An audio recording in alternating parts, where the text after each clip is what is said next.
So it's been taking its time to get things going there. Why, I don't know, and I don't appreciate it one bit. I don't like that. All right, there we go. Now we are going. Now we're going full throttle. Now finally, stupid computer likes it takes its sweet ass time. But what can you do? No computer is perfect. I'm sure there are many others with the same issue that I'm having. So what can you do? In the meantime, it's just me and Ark Noise Stroke a Bean for the time period there. Prince Idol asked what I'm doing tonight. I informed that we're going to be doing part 2 of our look at WCW. And the reason why is because there were a lot of other details that were left out on what happened with that company.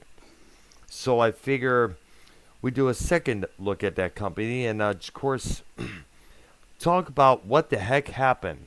There was a lot more details that we never got to cover on the last episode and such and such. So here we go. Let's do this. Now, all right. So I got a couple things on my phone and on the computer here worth looking at. Now, as you know, we looked at some of the situations that occurred within that company's regime. We all know back in 1996, 1997, 1998, WCW was doing solid gold. They were doing extremely well. They had beaten the WWF, and I guess it was a total about 83 weeks, which, by the way, is the name of the podcast that Eric Bischoff, the guy who was running WCW at that time, he co-hosts that show with a dude named Conrad Thompson, who often does shows with Ric Flair and Jim Ross as well. Now, according to Mr. Bischoff, the idea was originally to be different than the WWF, but however, during the regime of the NWO, the height of Raven and his flock, the height of Hulkamania biting the dust, Hulk Hogan turning to the dark side and performing the NWO, along with the Outsiders, Kevin Nash and the late Scott Hall. It seemed that it was like a big turnabout. I mean, as we all know, the Hulkamania, say your prayers, train, eat your vitamins, that gimmick had gone way stale. And especially after the revelation that Hulk Hogan was using steroids a couple of years earlier. That kind of put a big dent in the reputation of the Hulkster. But all in all, it was a different time. It was a different era. And I guess, it needed a turnabout. Now, Bischoff came up with the idea of the NWO after visited Japan to see how some of the wrestling factions are over there. He decided, hey, let's put together this idea. Now, of course, he was able to lure Kevin Nash and Scott Hall from the WWF from their previous gimmicks, Diesel and Razor Ramon. He paid them lots and lots of money. In fact, he was paying a lot of money to all the former WWF stars like Hogan, Randy Macho Man Savage, and later Rowdy Roddy Piper. In fact, there was a reason why he was often referred to as ATM Eric at times. Now, as you know, WCW was on top of the game.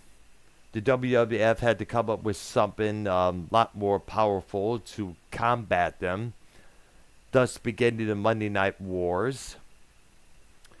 So Vince McMahon had a staff meeting with some of his staff and some of his roster, and they decided to go in a new direction. Because the direction they were in at that time was still that cartoon gimmick stuff there that they were doing since the mid-1980s. Yeah. I mean, it was getting boring, it was getting cheesy, it was getting dumb, like when it gets to the point where you have a guy, Wild Bill Irwin, give him a new name, call him the Goon, representing a hockey player. Something I suspect was based on Bob Probert from the Detroit Red Wings, who was had a bad reputation as being a bad boy and a troublemaker there. So I guess when it gets to that point, or we have a wrestler come out as Duke the Dumpster Droshi, that's kind of getting way too cheesy. I mean, when you think about it, the only real star they had at that time was Lex Luger, who decided to go back to WCW unexpectedly. He arrived at their first Monday Night Show at the Mall of America unexpectedly, to the surprise of everybody within the WWF ranks. I guess he basically stated that they tried to make him the next Hulk Hogan, which did not work. They tried the same thing with Bret the Hitman Hart. You know, he was pretty much a good role model. But at that time, Shawn Michaels, who I often considered at that time was the David Lee Roth of pro wrestling, he was like also on the top of the spectrum as well. So while that was going on, WCW was pulling in the monies. They were pulling in the ratings. They were pouring in all the fans. And that's when the WWF decided to come up with Stone Cold Steve Austin. They decided to have Rocky Maivia, who later became The Rock. Then the Attitude Era was born. That grew massively in size throughout the next couple of years.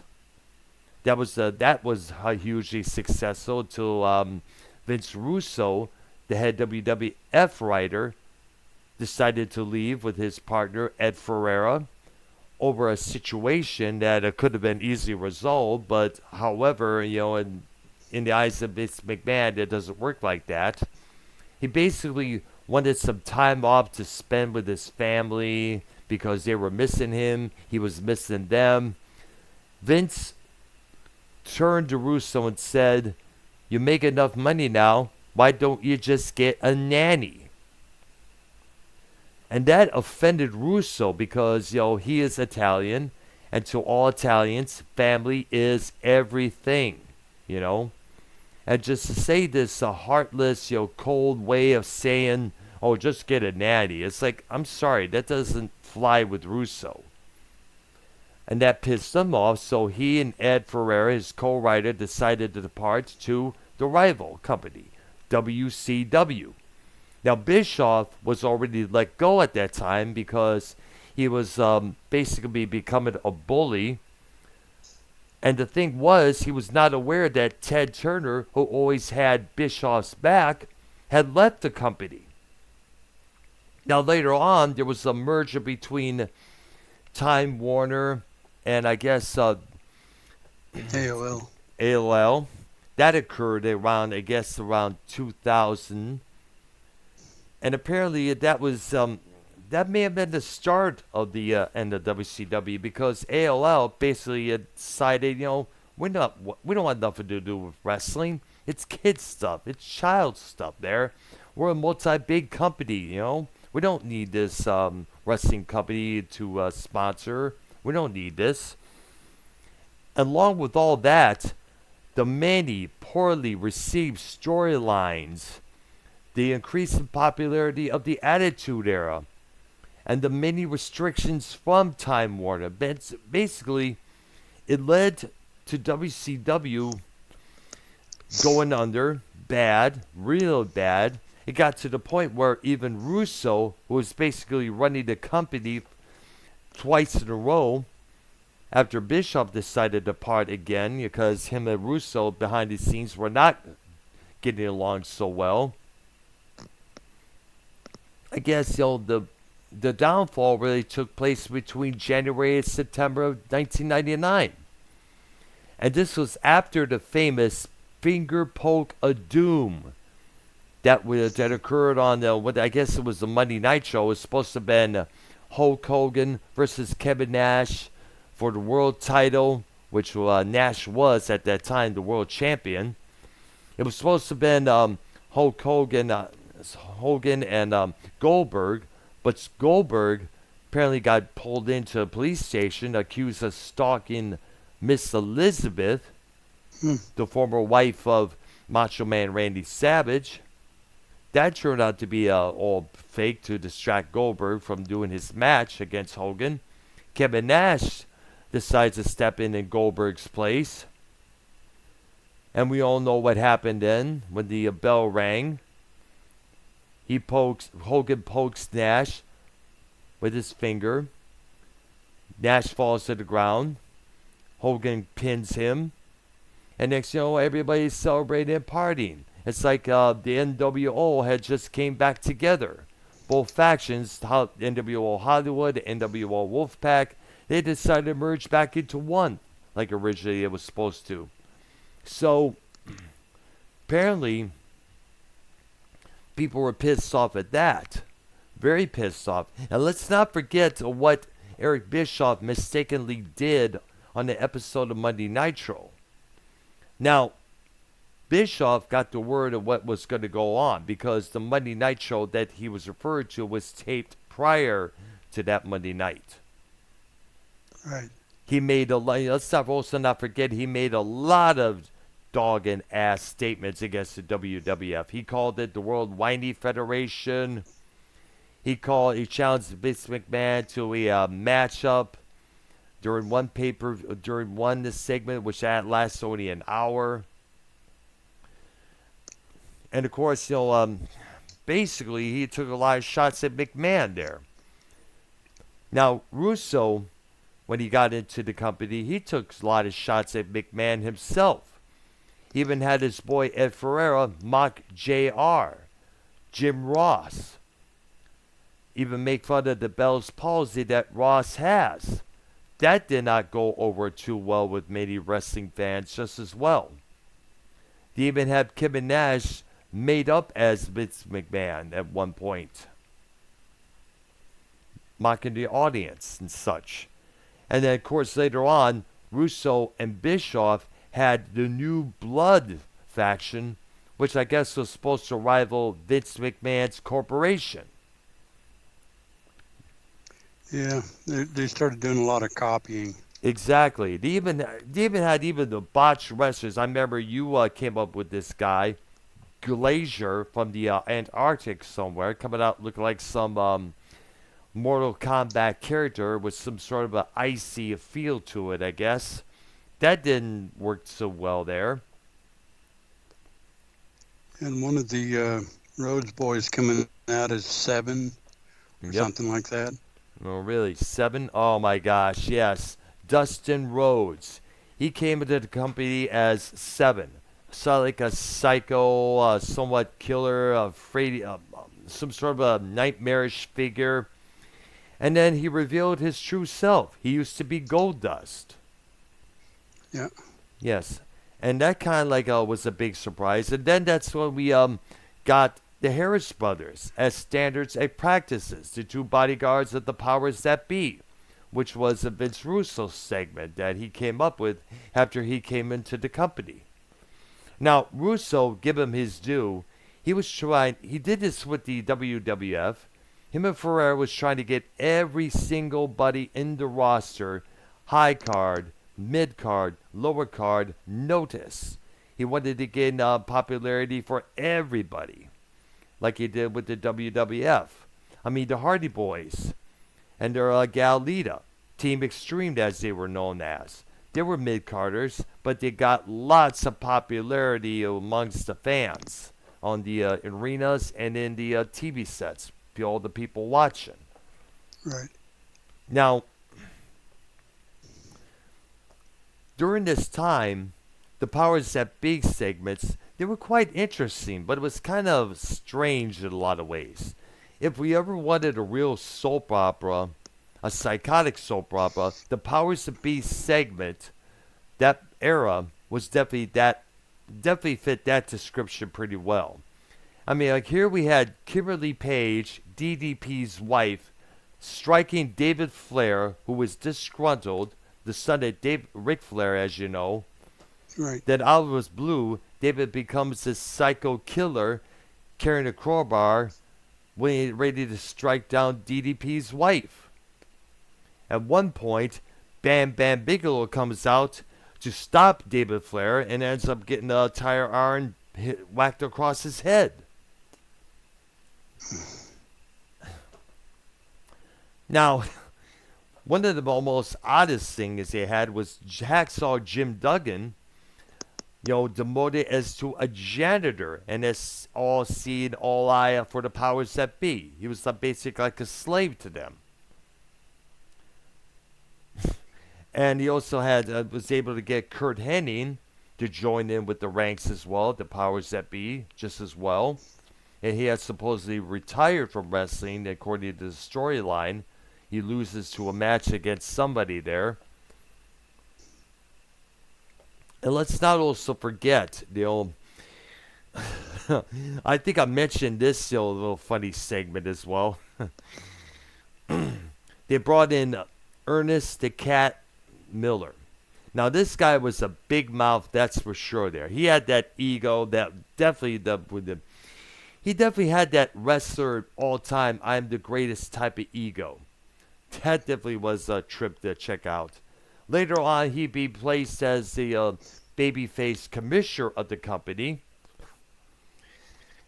And of course, he would have his long beef with Jeff Jarrett, the chosen one at that time. Now, Jeff Jarrett, when he made his return to WCW from the WWF, one of the things that he stated when he got on the mic was that this is not the WWF. I do not abuse women anymore. Because apparently during his last run to the WWF, he had a haircut in a loses his hair match. He was starting, bringing in his guitar to whack people across the head. And he had this massive beef with China, Jody Launer, who was the WWF Intercontinental Champion. Right. At one point, he had put Jerry King Lawler's girlfriend into a figure four at one point. And I guess, many of WWF fans were not happy with that. And apparently, Jarrett was not happy with that as well. And plus, there was a lot of contract disputes that was going on between the two sides there, Jarrett and Vince McMahon. So Jarrett says, you know what, pay me, I'm out. He goes back to WCW, makes the statement that I mentioned. And from then on, it was like, I am the chosen one. And he brings this new guitar. Well, basically, we all know it's a fake guitar, because if you were to hit it with a real guitar, it would cause a lot of damage to the brain, that's for sure. That's what happened with the Jake the Snake Roberts when he got whacked across the head with a real guitar by the Honky Tonk Man at one point there. Right. Now, of course, they had their own version of the Hardcore Championship, their version of the WWF Hardcore title, which, by the way, here's a little history on that belt. You may remember back in the later 80s when Mr. Perfect, played by Kurt Hennig, was in a match against Hulk Hogan, then world champion. He takes the WWF he takes Hogan's title, takes a hammer to it, smashes it all to pieces, saying that this was never a perfect title to begin with. And of course that enraged a lot of fans. I guess what they did is that they put the title, damaged as it was, into somewhere in the warehouse or somewhere in the building there where the WWF headquarters is located. And I guess when he decided to get a little bit more hardcore later on in the 90s, thanks to inviting WCW wrestlers onto their Monday Night Raw program. I'm getting the two mixed up there because they sound so similar, so forgive me on that one, folks. They decided, hey, let's get a little hardcore ourselves. So they brought out that title, which was all busted up by Mr. Perfect, put a little tape on there, and they called it the Hardcore Championship. And that went that went a long ways there. Many titles holders of that title would be, of course, Hardcore Bob Holly, who used to be known as Sparky Plug. His gimmick was a race car driver, of all things. And of course, in the meantime, WCW they were having their issues again. And one of the things that they were botched up was Goldberg's winning streak. Who came up with the idea, we do not know. But having Goldberg lose to whoever it was it Kevin Nash or somebody else? Not too sure who it was there. But that messed up the momentum right there. Which is kind of funny that we say that, because Bischoff was adding more and more members to the NWO as a means of keeping that momentum going. But yet, Bill Goldberg, who was one of the big fan favorites around that time, they didn't keep his momentum going with the winning streak. Big mistake. Yeah, exactly. That definitely puts a big question mark above everybody's head, that's for sure. And a couple of the storylines that Russo was coming in, during his second tender with the company, him and Bischoff, apparently Bill Bush, he was upset that things have gone way out of the circle there. Apparently, basically Russo was let go after 3 months. And went back to the good guy versus bad guy type of theory there. That Good went evening, on. Earl. Hello, Prince. What's Good up, evening. man? There you are. Hey, how's it going? WCW. I'm good. Yeah, all right there. Glad you're here, man. My favorite wrestlers, if you don't mind me saying, not to interrupt you, my It's favorite okay. wrestler from WCW is Vampiro. Yeah. He made a comeback in the NWA not too long ago, by the way. He did make an appearance. He did. Yes, exactly there. I'm not too sure who he was side by side with, but it was good to see him back. Yes. So Yes. Vampiro, Raven. I loved Raven when he was on ECW and on WCW. Yeah, you got to give Raven his credit.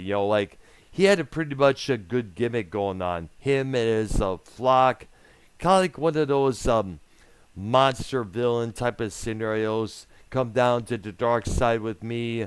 There's no way out. And he would always end his promo with those immortal words, quote the Raven, nevermore. Nevermore. I loved it. I loved that. And I like when Vader was there, I loved it. Mm-hmm. Big I love Van when Vader. they transitioned Bret Hart over there, too. Yeah. Now, would you agree that the way they handled Bret Hart when he finally arrived at that company was a botch its own self? Eric Bischoff didn't know what to do with him. Exactly. Exactly. Like, here, Bret was paid all this ridiculous amount of money, but they didn't know where to put him. Didn't know how to, they couldn't keep, whether it's a good guy or a bad guy or whichever there. It's like, I don't know who the writers were with that company at that time, but they certainly had their heads up their ass, without a doubt. And I think Art can agree with me. The favorite world champion, Art Neuer, can agree with me with this one. My favorite WCW world champion of all time would be, all hands down, I bow down to the one and only jet flying, wheeling dealing, kiss stealing. Oh my gosh. Yes. The Ric greatest. Flair. Yes, the greatest Oh, yes. Absolutely. of all time. Yep. I cannot disagree with that at all. No, I know. Him and the... it would have been nice, I mentioned this before. When Ric Flair left the WWE, one of the first places he popped in with was that AAA event alongside Andrea, who was at that time engaged to his daughter Ashley, who we know as Charlotte. Mm-hmm. And they later made appearance at a NWA event just as well there. He addressed the audience, talked about his time with the company and how prominent the NWA is under Billy Corgan's direction. Right. And I even mentioned this in a tweet around that time, that maybe we'll see Ric Flair pop up in an AEW event or an AEW television event with the original members of the Four Horsemen. Him, Tully Blanchard, and Ole and Arn Anderson. Now, this recent week, I just love, I don't know if you watch Collision, I just love how CM Punk and FTR pay homage to Bret Hart with the pink and black. I love it. They really pay homage to him. Yeah. We've been seeing that a lot lately. I mean, scratch that. Hold on. okay. All right. I'm sorry, Earl. I'm sorry. I don't mean pay homage to Bret. I meant Owen. They pay homage to Owen. That's what they're doing. Oh yeah, that's right there. Yes, that's true. They have the Owen Hart Classic. So I thought it was Bret, but really it's Owen.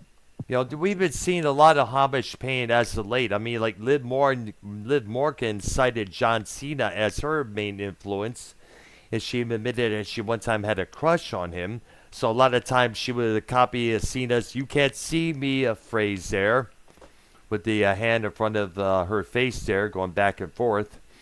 Yes. In fact, Dominic Mysterio, the mullet that he has was similar to Eddie Guerrero's mullet when he was in WCW, and the heel stance that he has was kind of like the same as Eddie Guerrero's, is just as well there. So his heel character is kind of like based on Eddie Guerrero's. Well, sometime back there was a gimmick that Eddie Guerrero was his father, not Rey Mysterio. I remember that. Back in the day. Yes, I remember that storyline just as well there. Yeah. Let's not forget. I don't know if you guys agree with me, but I'm throwing it out there. A dream match of mine, even though he can't compete, but this is one of my dream matches. I always wanted to see Darby Allin in an Extreme Rules cage match against Vampiro. Oh, wow. Interesting there. Because Vampiro, he was extreme in his heyday. You know, he was, yeah. He was. Let's not forget Vampiro and members of the Misfits. Involved in something that was unique to say. In fact, Jerry Only, the bass player from the Misfits, you know, he even did a match. He wrestled one time at one point there. Yeah. Wow, interesting, huh? That currently was. Now, currently now, I don't know if you know this, Earl. They're getting ready to set up Chris Jericho versus Sting for the first time ever. Two big WCW stars from that era are getting ready to go up. And I always thought Chris Jericho has been face Sting, but it looks like this is the first time Jericho from WCW and Sting from WCW are facing off, I think, either at Collision or this Sunday at Forbidden Door. I'm not sure, but they're booking that match. They're getting ready to set that up. Nice. Interesting. That's good to hear that. I can't believe Sting is still going. Yeah, he is. Well, I think he never. I think he probably said he was going to retire just to get out of his joint tender with the WWE. There, I guess he never did sign. He never did sign with the WWE when WCW went under there. It took him how many years for him to finally join the company there?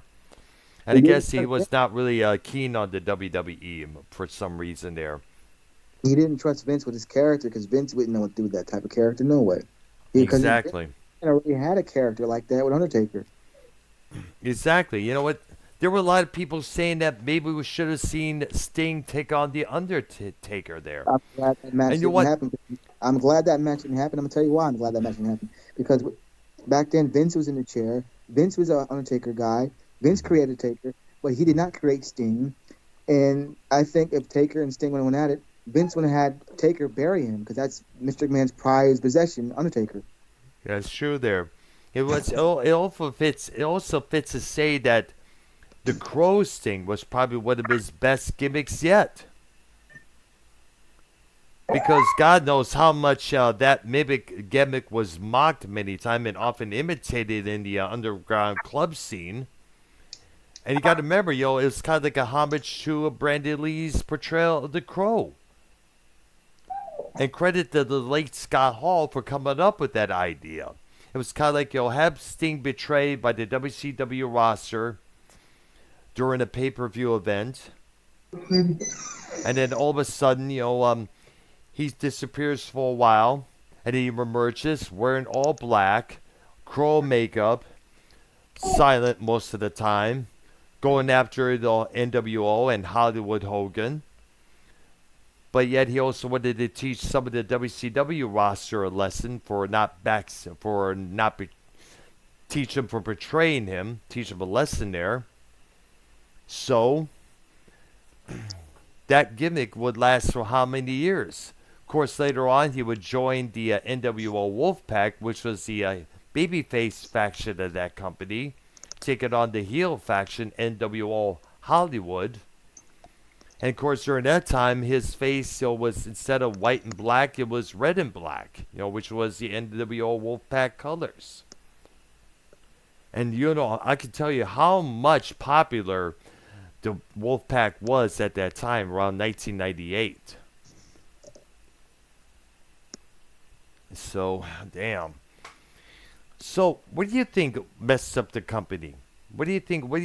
Prince, what are your thoughts on what messed up that company? Was it the amount of the botches in the promos, the spending, or whichever there, the merger with AOL, with Time Warner? Do you think, what do you think was one of the lead factors in the dismissal of that company?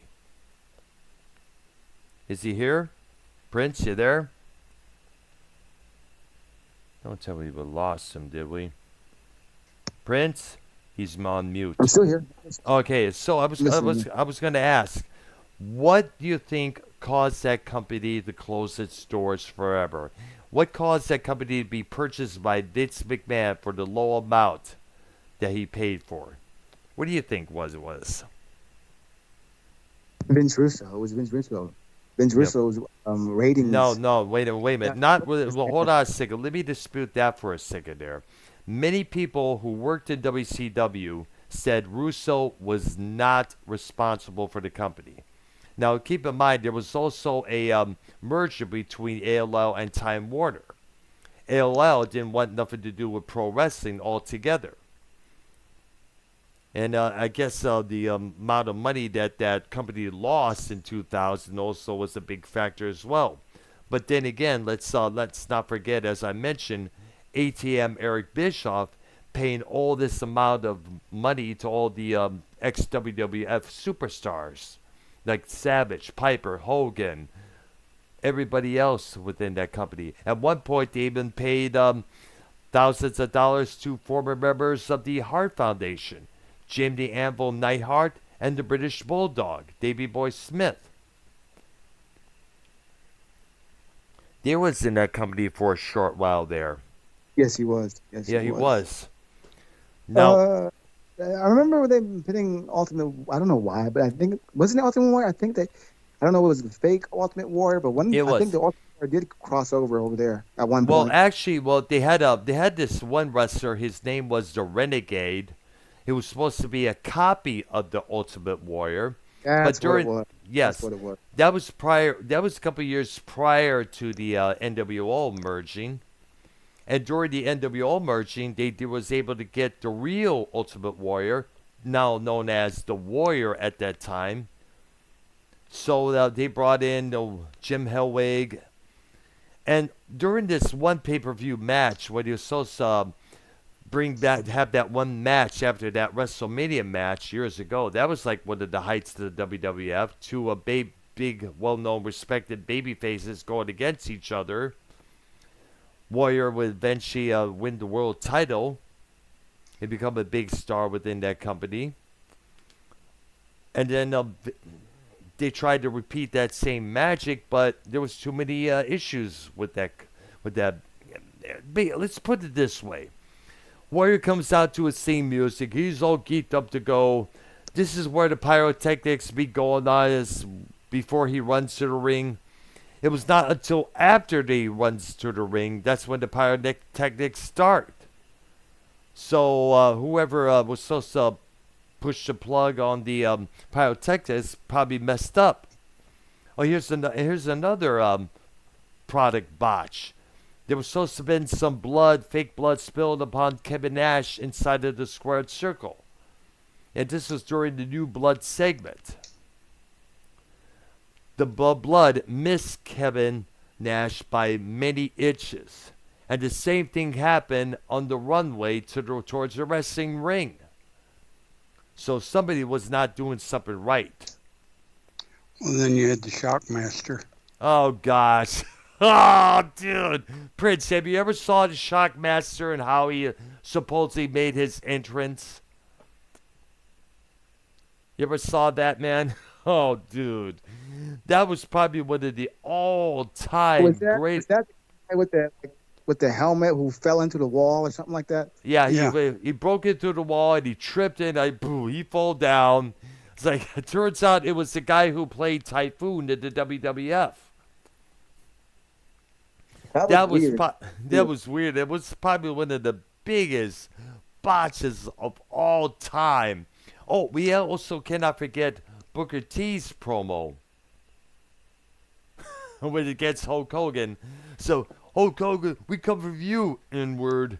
And right away, Booker T was like, oh, God, what did I just say? Oh, man. And there's sensational Sherry Martel, comforting him and all that there.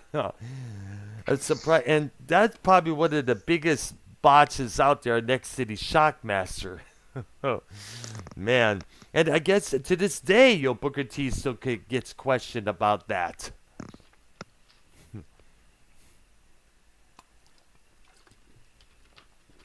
But did you think it was a mistake messing with Goldberg's streak, Prince? Because that was one of the lead factors in costing that company its viewership.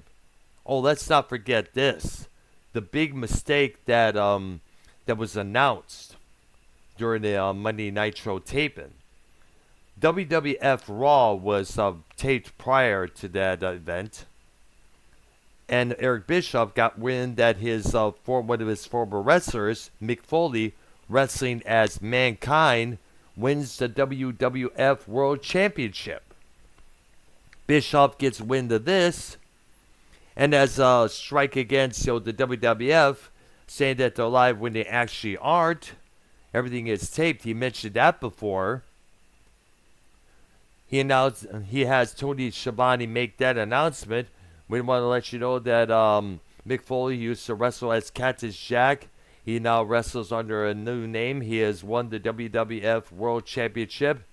And right away, fans switched off from the WCW show to see Monday Night Raw for the WWF to see Mick Foley win the WWF World title.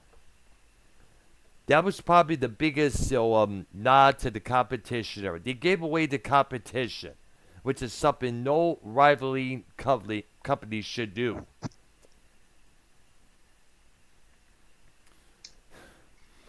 In fact, as I mentioned, Bischoff had made a lot of shots towards the WWF prior to that as well. In fact, you may remember this a story that Ric Flair told in one of his podcasts that he did. He said that there was a meeting that Bischoff had with the WCW roster in which he said that other than Piper, Savage, Flair, Hogan, no one's drawing money. And Bischoff did say that within a few weeks, the WWF will close its doors forever. And Ric Flair was like, kind of questioning that. Vince could have something up his sleeves in no time. And as you know, he did. The Attitude Era, along with Vince Russo and Ed Ferreira. And in fact, going back to what Prince said, it was Vince Russo that ended that company's run. Many people within the WCW camp who was there at that time, including Ric Flair, said WCW was already sinking by the time Russo jumped on board. He tried to steer it in the right direction, but the hole at the bottom of the boat was getting too big. Hey guys, Needless to say. What's up? I'm still here. I'm just handling something in the background as well. Okay, I'm still listening. Yeah.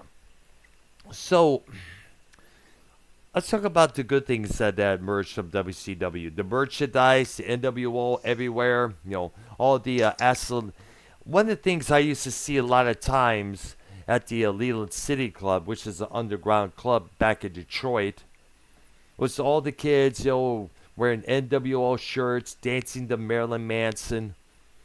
You know, like, did you ever see that happen a few times, Prince, in the areas that you grew up in?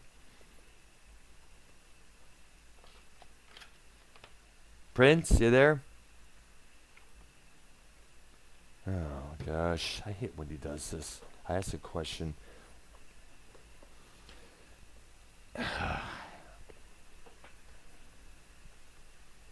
So, oh, jeez. So basically, I see that a lot of times at the Leo City Club. And there were a lot of times one of the guys in the circle saying, of the dance floor, say, hey, WWF pay-per-view tonight. Who's going to be watching? Who's coming over my place tonight, this Sunday? Because at that time, Sunday nights were was the prime nights to have pay-per-views, whether it's WrestleMania, WCW Uncensored, WWF, in your house. That's how they usually do it at that time. Sunday nights were the main nights for pay-per-view main events. Yeah. Yep.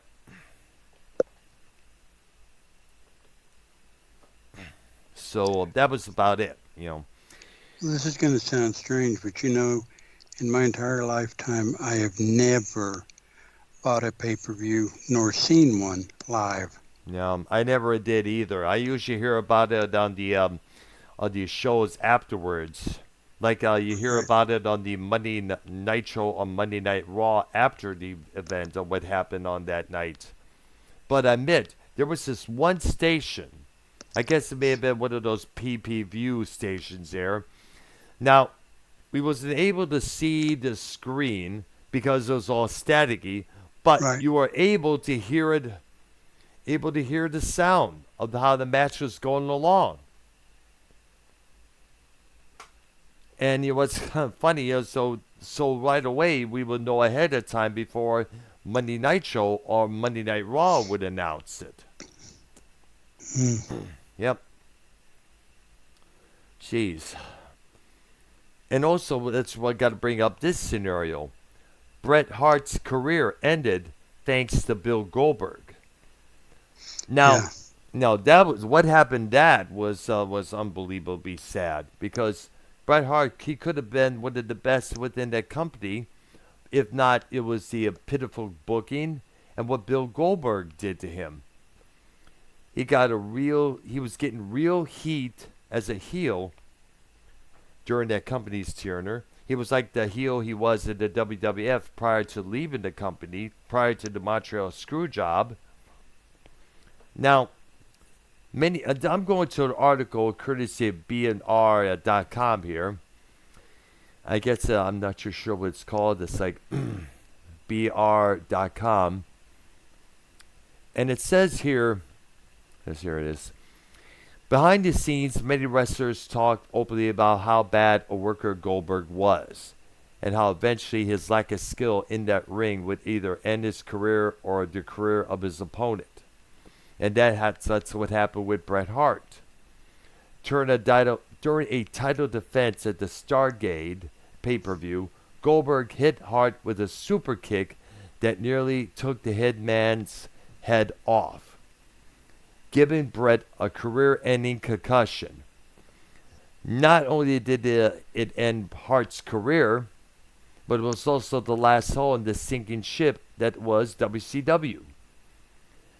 Another problem was the devaluation of the cruiserweight division. Now, we all mentioned that Conan, who was involved with that company for many years, he was the one who basically started the cruiserweight division. You may remember that. One of them being, of course, Rey Mysterio Jr., as he was known at that time. Now, many people saying that Bischoff wasn't doing that good as the head of WCW. But he did hit a home run with the introduction of Lucha Libre Wrestling to a national audience and the Cruiserweight division. Now, the trend started off with Paul Heyman in ECW. It was Bischoff who pushed the likes of Chris Benoit, Chris Jericho, Eddie Guerrero, Rey Mysterio Jr., Juventud Guerrera, with their exciting brand of wrestling. Dean Malenko as well, the man of 1,000 holds. Now, Bischoff, unfortunately, was forced out by Time Warner Brass and replaced by Vince Russo. One of the mastermind's first act was to end the cruiserweight division as a result. I guess it was a payback for his ass getting let go. Now, not only did Russo end the cruiserweight division, but he turned a style of wrestling universally well liked by wrestling fans into a joke by booking Medusa Maselli and Ed Ferrara's character Oklahoma for the cruiserweight title. That's another thing about Vince Russo that was deeply questionable. The kind of matches he was booking. He had Hall and Nash as the outsiders taking on a bunch of sultry porn stars. Now that was the setup so Hall and Nash could get struck from behind by Bill Goldberg. It was kind of like a easy setup there. Huh. Now, another issue was Bret Hart undoing a screw job that never took place. Now, the obvious angle when Bret Hart entered into WCW was to bring his grievances up with Vince McMahon and the Montreal screw job. However, a little month after the screw job in Montreal, Bret Hart was booked to take matters into his own hands and undo a miscarriage of justice against Sting at the hands of the corporate hand-picked champion Hulk Hogan. The problem was that when no screw job ever took place. Nick Patrick, who was one of the top referee officials within that company, his 3 count was fair, and the match and angle were so poorly executed that it seemed that Hogan beat the long-time absent Sting in a 5-minute squash match. True wrestling fans saw through the angle and knew it was a poorly made work, and was so poorly executed that not even the biggest Mark watching thought that Sting was screwed. Now here's another thing. Kevin Sullivan, the Taskmaster, the Marilyn Manson of pro wrestling prior to Dennis Rodman coming in briefly. He was promoted to head booker of that company. Now, while Nash was guilty of putting himself, Hall, and Hogan over at the expense of other wrestlers, he was at some level doing either what he was told by WCW management, or he had no choice but what to do. He basically had to comply, which basically Hulk Hogan with the complete creative control could book himself as champion anytime he liked it. However, as bad as Nash was, Kevin Sullivan's tenure had a lot more disastrous effect on that company. He had some real heat with many of the promoters, the performers as well, like Chris Benoit, who felt that years at Sullivan had tried to keep them down in the industry. Now you may remember, Kevin Sullivan's lady love, Nancy, would later leave Sullivan to marry Chris Benoit. They were a real-life couple for many years. And in 2007, we all know what happened to her and their son Daniel and to Chris himself. Right. Wow. I wonder what Kevin Sullivan must have been thinking when that incident was reported to the press. Now, as a result, Benoit, Eddie Guerrero, Dean Malenko, and Perry Saturn asked for and were given their release. They became the Radicals, and they decided to jump ship to the WWF, who later became the WWE. They would achieve some stardom in that roster there. Now Guerrero and Benoit became main inventors. Malenko and Saturn, unfortunately, did not. And the handling of Ric Flair from 1996 to 2001. You know, it's one thing to not like a guy, but it's another to do within everything in your power to screw the most respected man in that industry just for the sheer shake of screwing him over. And it's no secret that Hogan, Nash, in particular Eric Bischoff, did not care for Ric Flair. The three of them did everything they could to make Flair's life miserable for a 5-year period. Flair was eventually beat up unmercifully in the old southeast Illinois territory, where he was still king at every show, to put Flair and the NWO over. And Bischoff even went as far as to use Flair's own son, David, in an attempt to further humiliate him, which was a second blatant rip-off of the Sandman Raven angle that was done in ECW. The worst screw job was when Bischoff fired Flair when Rick refused to cut a promo on the Thunder taping because he had given notice that he wanted off that week to attend his son's national AAU wrestling tournament. Reed, his little boy there, rest in peace because he died from a heroin overdose years on down the line, he was wrestling, and Flair wanted to see his little boy wrestle in this tournament. He was not granted permission to do so, and he was basically fired.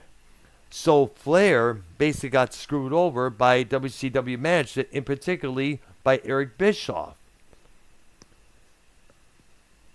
Now, for decades, Vince McMahon had brought in celebrities like Pete Rose, Mike Tyson, even other performers in the entertainment industry like Floyd Mayweather, Mr. T, Lawrence L.T. Taylor. But however, Vince never relied on celebrity power on a regular basis as a cornerstone of his promotion. And with every other decision he made, even this one led to excess for Eric Bischoff. Now here's something else. Bischoff, as you know, and we're talking about how Bischoff went celebrity crazy, unbelievably. Let's not forget they brought in Kiss to perform God of Thunder and to introduce the wrestler known as the Demon, played by a dude named Dale Torborg, who, as you know, was a big Kiss fan, and would later marry their version of China, known as Asia. Their husband and wife still currently today. Now, the rock bands were brought in to WCW to bring in ratings, led to some Nitro's lowest ratings ever. They brought in the No Limit Soldiers, fronted by rapper Master P. That was a disaster. They had Karl Malone and Kevin Green. They were booked on a couple pay-per-view events. Then you had Dennis Rodman, or Rodzilla, as he was often known as within that company's ranks, in which Rodman was mind-boggling given that he had no show at events and had one pay-per-view, attempted to wrestle while he was drunk off his ass. Now, even if Bischoff brought in these guys like Kevin Green and Dennis Rodman, you would clearly assume that those guys were big enough and athletic to put on a good match. Now, here's something else they brought in for a pay-per-view event. Jay Leno and DDP. Yes, Jay Leno. Who came up with that idea? I'm not too sure, but oh God, give us a break. Give us an absolute break, people. And of course, we cannot forget the finger poke of doom. We know how that went down. Many people were pissed off and throw things in the ring as a result of that.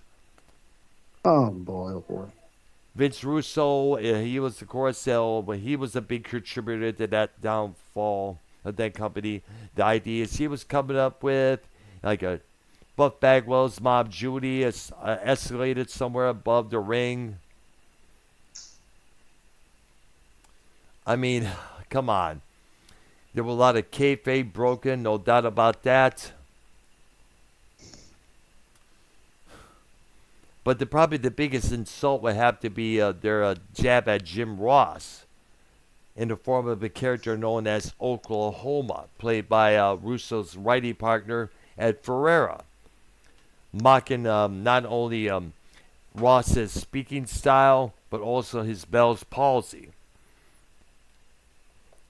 Now, Russo now did say, and later on in an interview with Jim Ross's podcast, that he regrets that decision.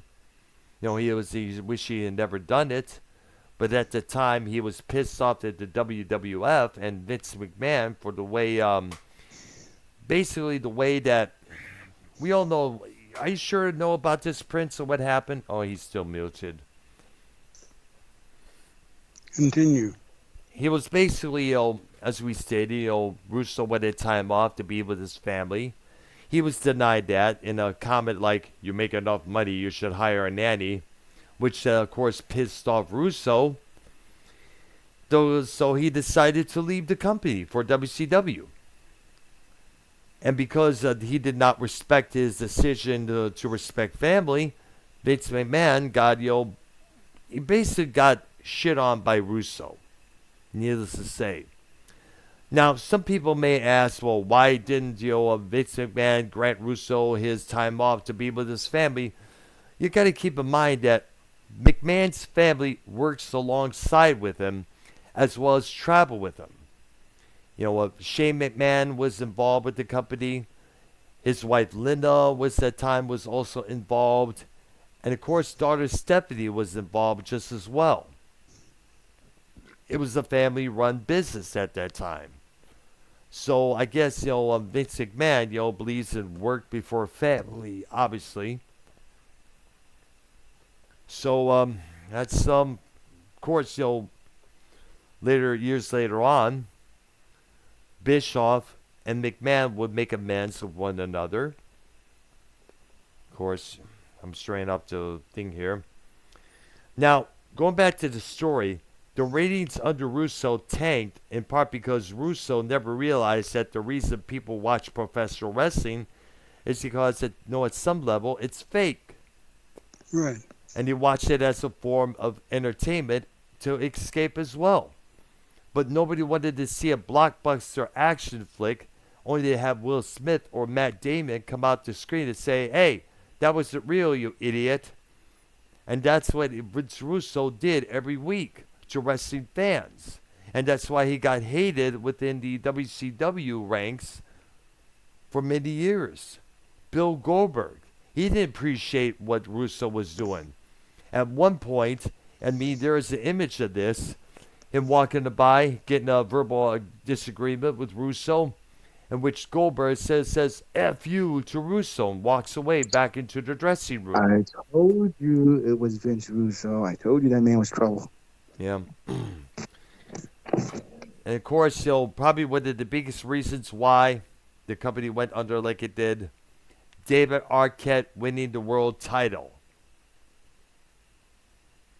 That was the big question mark and a half. David Arquette's not that well known of an actor, but... Well, Vince Russo also won the world title. Yeah, I know that. Unexpectedly there. And the boys from Chaotic Behavior Podcast is calling. I'll join in a little bit there, probably for a short while, after we're done with this. We pretty much almost are. Pretty much are done there. All right, there. So, Wednesday, I guess we'll do one-hit wonders. Was that the plan? Well, I have other ideas in plan. I wanted to talk about electronic music. No, you don't want to? Okay. No, you sure? Are you sure you want to talk about electronic music? Because we could talk about Vangelis, Tangerine Dream. We could talk about industrial. But we're doing it now. No, well, basically, I'm giving an idea. I'm just giving an idea there. What we're just giving the description. Right. All right, there. So, I guess that ends our wrestling show for today, there, folks. I want to thank Prince Idol for being a part of this program, though it was briefly. So, I guess we'll end it on this note here. On behalf of Prince Idol and Ark Stroker Bean and myself, we'll see you next week for our next edition of Music Maniacs. And what are we doing on that the following Thursday? Are we doing Movie Madness, or are we doing more wrestle talk there? Well, I guess we could do a movie or Okay, movies. All right. So which movie you have in mind, by the way? I really didn't have one in mind, totally. Although YR a couple of weeks ago suggested we do comedy movies, although it's a pretty broad subject. All right, there. That's interesting. Now that's got a long ways to go. We could take a look at the good, the bad, and ugly. That's for sure. There. All right. Definitely, we'll let it go at that. All right. For Ark